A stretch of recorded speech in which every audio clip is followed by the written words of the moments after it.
Assalamualaikum warahmatullahi wabarakatuh. Saya Delia Krismayani dari kelas 11 MIPA 7. Di sini saya akan menjelaskan materi mengenai jual beli dan dahsyatnya larangan riba. Prinsip-prinsip dan praktik ekonomi dalam Islam. Yang pertama, iftitah. Manusia dijadikan Allah Subhanahu wa taala sebagai makhluk sosial yang saling membutuhkan antara satu dengan yang lainnya. Untuk memenuhi kebutuhan hidupnya, manusia harus berusaha mencari karunia Allah yang ada di muka bumi ini sebagai sumber ekonomi. Sebagaimana Allah berfirman dalam surat Al-Qasas ayat 77, Bismillahirrahmanirrahim, wabtagi fima atakallahu daral akhirata wala tansa nasibaka minad dunya wa ahsin kama ahsanallahu ilaika wala tabgil fasada fil ar innallaha la yuhibbul mufsidin. Yang artinya, dan carilah pahala negeri akhirat dengan apa yang telah dianugerahkan Allah kepadamu, tetapi janganlah kamu lupakan bagianmu di dunia dan berbuat baiklah kepada orang lain sebagaimana Allah telah berbuat baik kepadamu. Dan janganlah kamu berbuat kerusakan di bumi, sungguh Allah tidak menyukai orang berbuat kerusakan. Yang kedua, muamalah. Muamalah dalam ilmu ekonomi Islam memiliki makna hukum yang bertalian dengan harta, hak milik, perjanjian, jual beli, utang piutang, sewa menyewa, pinjam meminjam, dan lain-lain. Hukum yang mengatur keuangan serta segala hal yang berhubungan manusia dengan sesamanya bertujuan agar tercapai suatu kehidupan yang tentram, damai, bahagia, dan sejahtera. Transaksi-transaksi ekonomi dalam Islam antara lain yang pertama, jual beli. Jual beli dalam bahasa Arab terdiri dari dua kata yang mengandung makna yang berlawanan, yaitu al-ba'i yang artinya jual dan asyira'ah yang artinya beli. Menurut istilah hukum syara, jual beli adalah menukar suatu barang atau uang dengan barang yang lain dengan cara akad atau ijab qabul. Allah Subhanahu wa taala berfirman dalam surat Al-Baqarah ayat 275. Bismillahirrahmanirrahim. Wa ahalallahul bai'a wa harrama riba.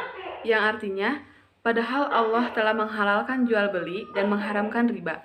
Rukun jual beli. Yang pertama, untuk penjual dan pembeli, syarat keduanya yaitu yang pertama berakal dan dapat membedakan atau memilih, yang kedua dengan kehendak sendiri, yang ketiga keadaannya tidak mubazir.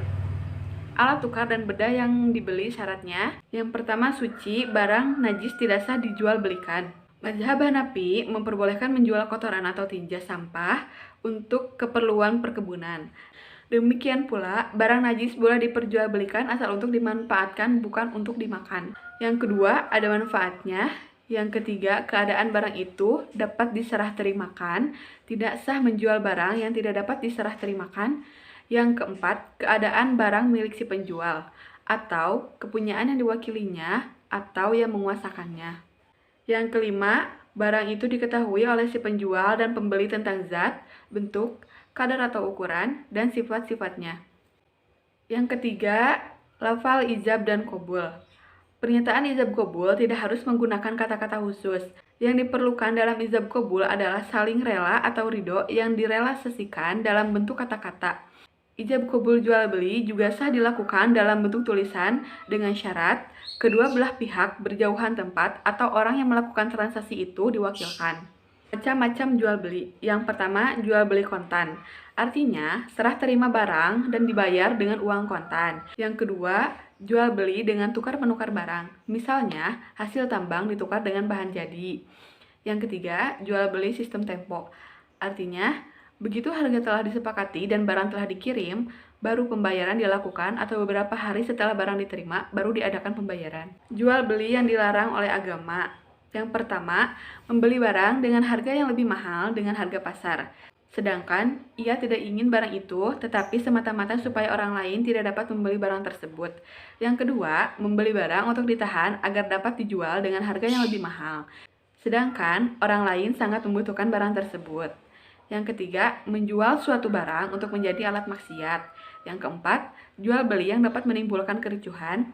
Yang kelima, membeli barang yang sudah dibeli oleh orang lain yang masih dalam keadaan hiar. Manfaat jual beli. Yang pertama, agar manusia saling tolong-menolong satu dengan yang lainnya untuk memenuhi kebutuhan hidupnya. Yang kedua, manusia dituntut untuk selalu berhubungan dengan yang lain, karena tak ada seorang pun yang dapat memenuhi kebutuhan hidupnya sendiri. Yang ketiga, untuk memperluas hubungan. Yang keempat, untuk menumbuhkan suatu kreativitas manusia. perilaku atau sikap yang harus dimiliki oleh seorang penjual dan pembeli. Yang pertama, berlaku benar atau lurus. Yang kedua, menepati amanat. Yang ketiga, jujur. Yang keempat, khiyar. Sekarang saya akan menjelaskan tentang riba.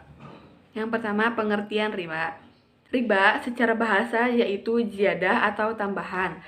Sedangkan menurut istilah, riba ialah tambahan pembayaran yang disyaratkan bagi salah seorang dari dua orang yang melakukan transaksi tanpa ada rugi atau imbalan.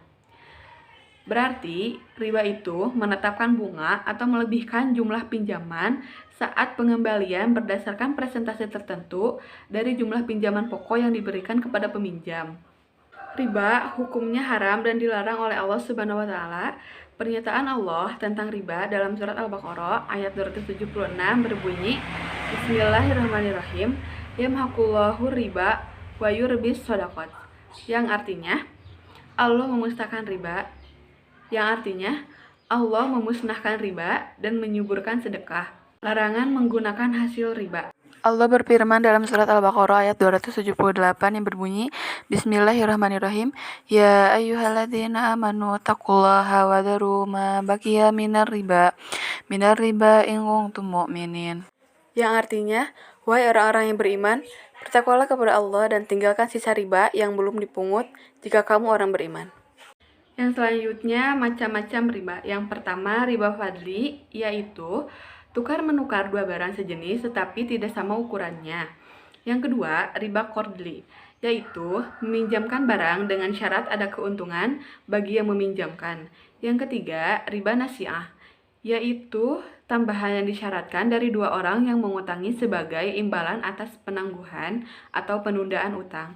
Yang keempat, riba iyad, yaitu riba dengan sebab berpisah dari tempat akad jual beli sebelum serah terima antara penjual dan pembeli. Selanjutnya, sebab-sebab diharamkannya riba. Yang pertama, dapat menimbulkan eksploitasi atau pemerasan oleh pemegang modal besar kepada orang yang terdesak ekonominya. Yang kedua, dapat menciptakan dan mempertajam jurang pemisah antar si kaya dan si miskin. Yang ketiga, dapat menimbulkan sifat rakus dan tamak. Yang keempat, dapat memutuskan tali persaudaraan terhadap sesama muslim. Sekian materi yang bisa saya sampaikan. Mohon maaf apabila ada kesalahan. Wassalamualaikum warahmatullahi wabarakatuh.